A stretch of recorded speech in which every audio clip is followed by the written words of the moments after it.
and welcome to today's edition of the Captain's Log. It's about 5 minutes since I recorded the combination vehicle test, and I want to get this one done, the air brake test, just before I get to work. And I go to work tonight, and this is my home day. So luckily for me, I got 3 stops tonight. I'm gonna go hit I got an empty trailer hooked up right now. I'm actually sitting in a rest area after I just take my 10 hours off, and I'm gonna go back and drop this trailer, pick up a full one. I got 3 stops, and then I'll be on my way home for 2 days. So I hope that I am able to help you understand the air brakes. Air brakes is one of those kind of tests and subjects that can be very confusing, and I don't mean to downplay it, but once you understand the basic principles of how air pressure and air systems work and how it actually applies braking power to your vehicle, it'll make a whole lot of sense. Think of it as kind of a series of events. So when you step on the brake pedal in a hydraulically powered brake system like your passenger car, the application is instantaneous because there's always that hydraulic pressure in the entire system. That's why whenever you change your brakes out, you have to bleed the air, any air that gets into the lines, because you want to keep it as clean and pristine as possible. So as soon as you hit that brake, you're going to get immediate braking effect. That's not true with air brakes. The way air brakes work is by time, by force and time. So basically, you think of it this way: when you hit the brake pedal, there's a series of events that happen all in very quick succession, but there is a noticeable lag, especially when you're driving your first time with air brakes, and you hit the brake pedal and then you wind up slamming on the brake pedal because you don't get an immediate effect like you will with the car. So basically, you want to think about it this way: it takes from the time you visually notice a hazard, let's say there's a stoplight coming up, to the time you take your foot off the accelerator and put it on the brakes, to when the brakes actually are applied. I mean, it's not instantaneous, but it's pretty quick. I mean, it's within a half a second. But basically, the way it works is when you step on the brakes, that opens a valve from the air tanks that sends air pressure through a series of lines to your brake chambers, and the brake chambers then send their pressure to the there's 3 types of air brakes. There's the wedge cam, the screw cam, and the S cam, and basically each one works similarly. The wedge cam, think of it as a wedge. So if you got a wedge and there's a brake pad and a brake pad, so when you press on it, that wedge comes forward and it makes those brake pads press out against the drums, and by doing that will make your brake shoes contact the brake drums. The screw cam works in a similar fashion, where it spins like you see those jacks you get from your car, where you have to spin the thing to get the jack to open, to raise and lower the vehicle to change a flat tire. Same kind of principle. The screw turns, and that in turn forces the brakes out to the brake drums, and then applies the brakes.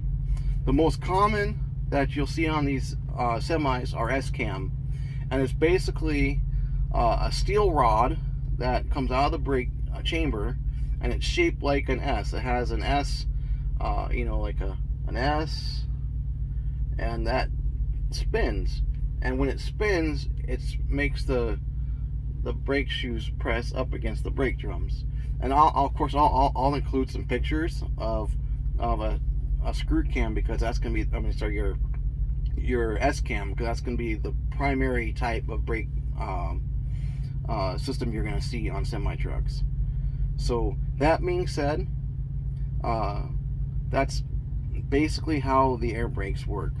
So it takes from the time you notice a hazard to the time you take your foot off the accelerator, press on the brakes, the air leaves the air tanks to the brake chambers, to the cams, to the shoes, to the drums. So there's you call it your perception distance, your reaction distance, your application distance, your brake lag distance. All those things add up to how your brake system works. So that's your basic overview of air brakes. So let's quickly we'll go over 5 questions. This test had 25 questions, and I scored an 88% without any study. So I'm just going to pick 5 at random and then go over them just like we've done on the past few. So today, let's just pick, let's see. Oh, I kind of covered that one already. Okay.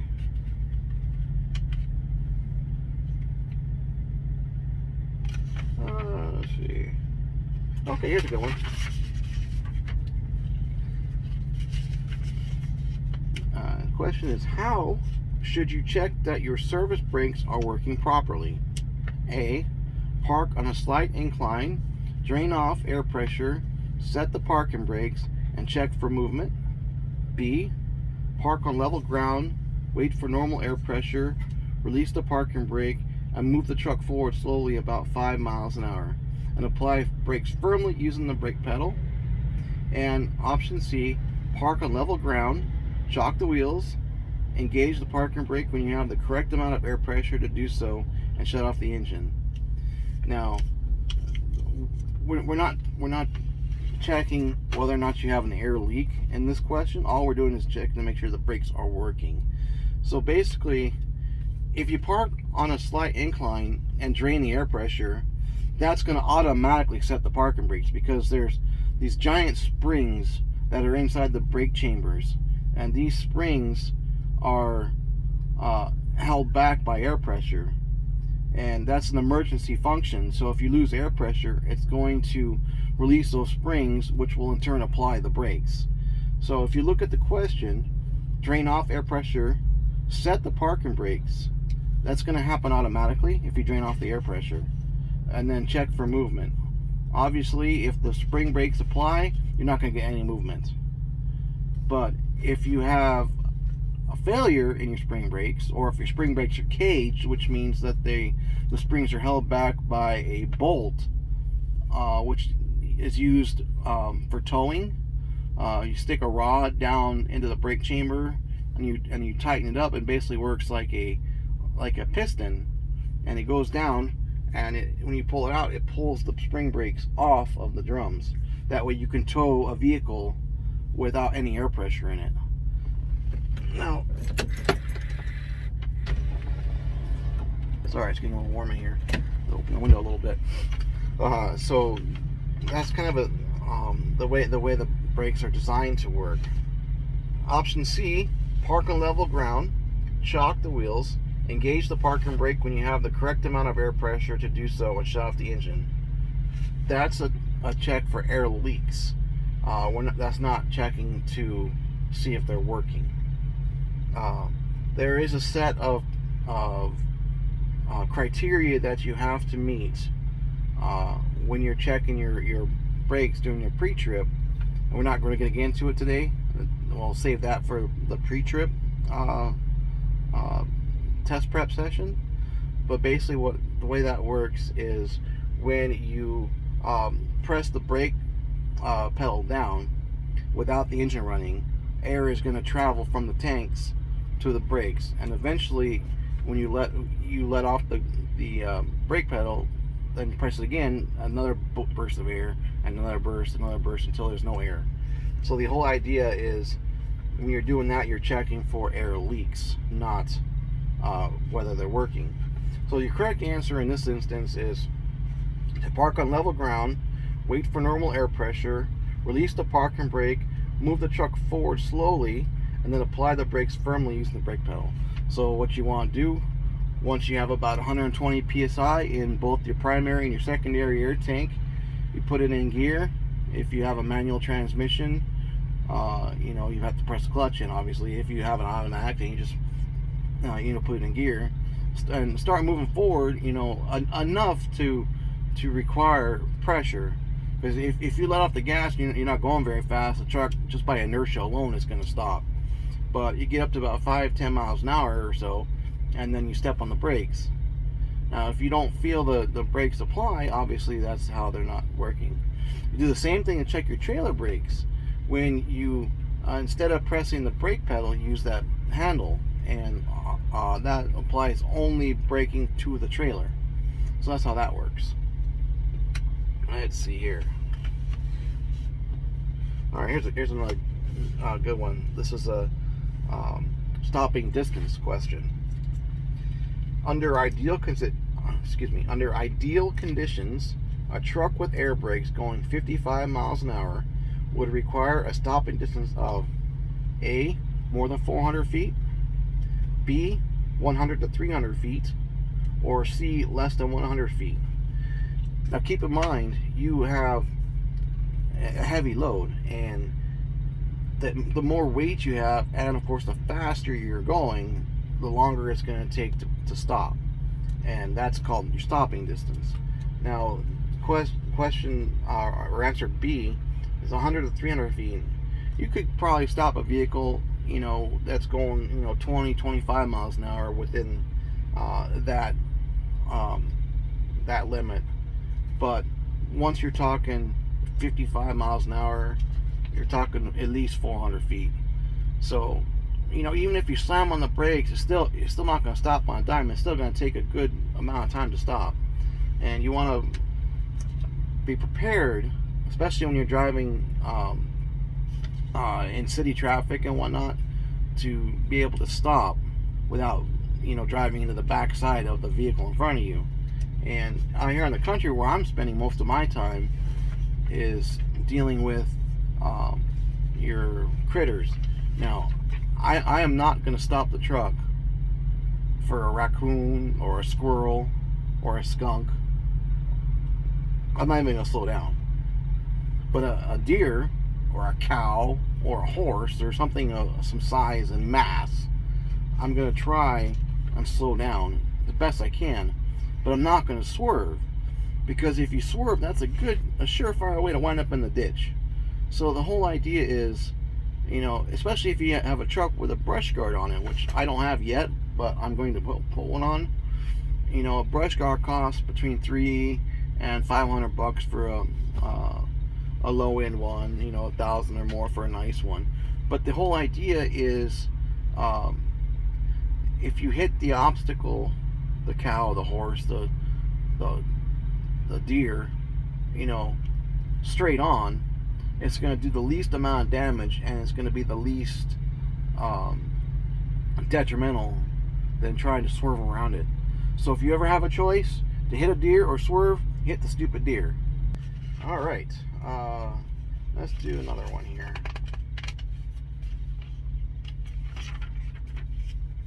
All right, here's a good one. Now this one can be kind of confusing, so let's quickly compare two of these together. And so emergency control braking is when you A, apply the braking as hard as you can without locking the wheels, B, brake as hard as you can, release the brakes when the wheels lock, and put the brakes back on when the wheels start rolling, or C, apply the hand valve for 1 second, then push hard on the brake pedal.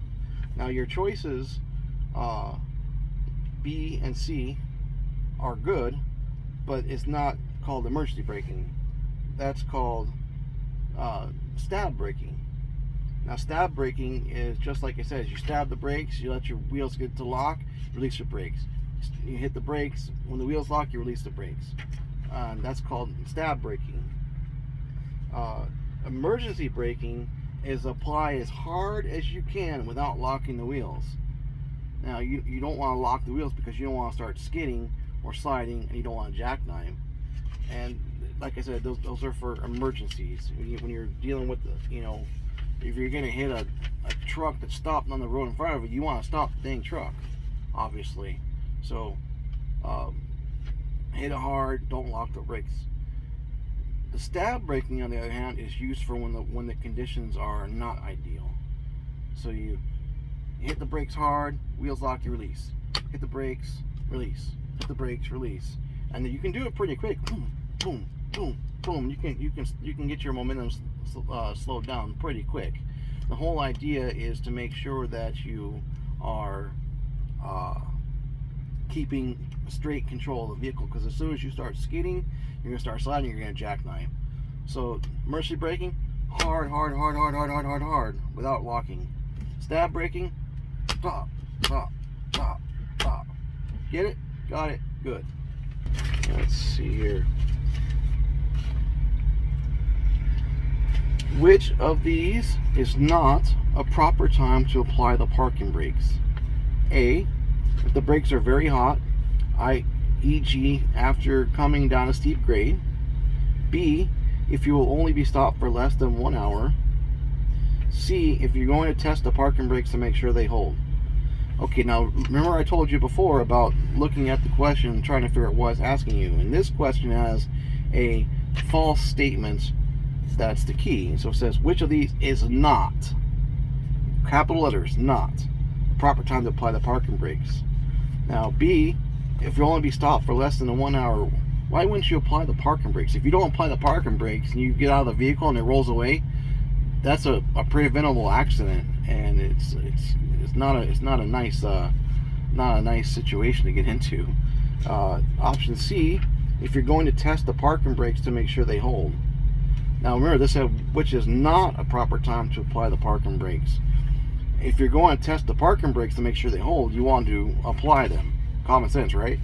So your correct answer in this is if the brakes are very hot.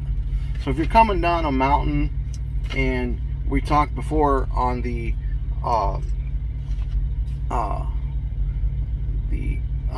shifting gears, downshifting in your general knowledge test that we did, I think was it general knowledge or was it well, whichever one it was that we went over, we talked about how brakes get hot and they expand.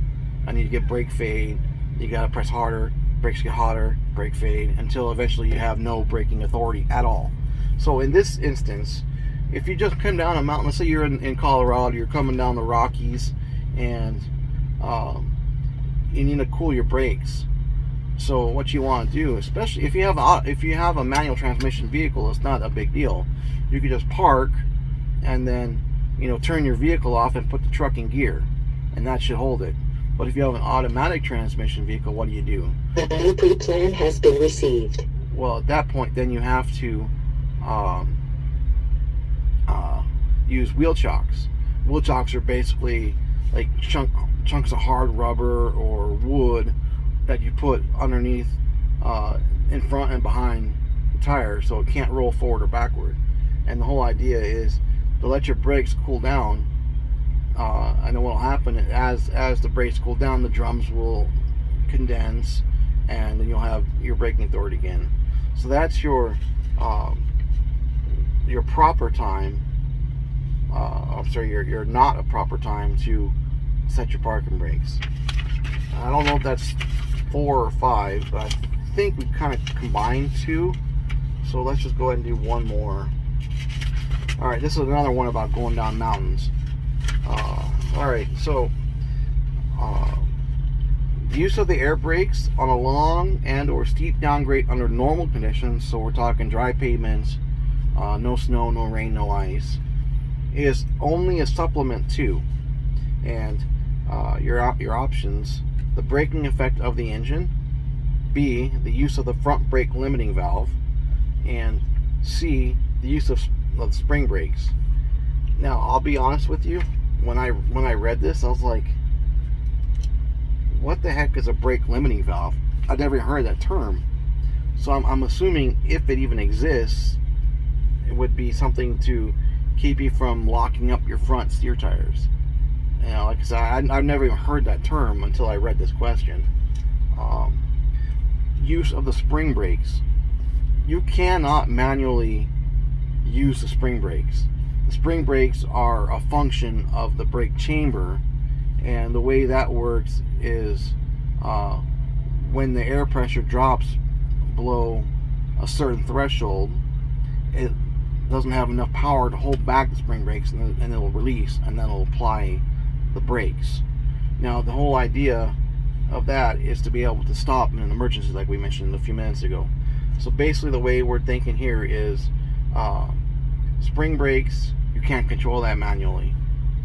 The only way you can control that manually is to release air pressure. It's not technically manually, but if you release air pressure, as a byproduct of that, you're going to lose your spring, or you're going to lose enough air pressure that will activate the spring brakes. And then option A, the braking effect of the engine. Now, that doesn't make sense to a lot of people who have no idea how do you use the engine to stop a vehicle. Doesn't that provide your power, not your stopping? Yes and no. Attention, a new important message has arrived. I don't know what they're trying to do. I think they're changing my routing tonight, which I really wish they wouldn't do. Because I want to go home, and I want to go home early. Because Psycho's got an appointment at the vet tomorrow for her annual checkup. So I want to go home and get some sleep before I take her to the vet. So anyways, back to this question here. The way that works is the truck has what's called an engine brake. People call it Jake brake, Jacob's brake. And the way it works is you have a selector switch on your dashboard or on your steering column, depending on the type of truck your manufacturer you're driving. Mine, I have an International, so it's on my dashboard, and it has 3 selections. It has brake 1, 2, or 3, and that equates to cylinders.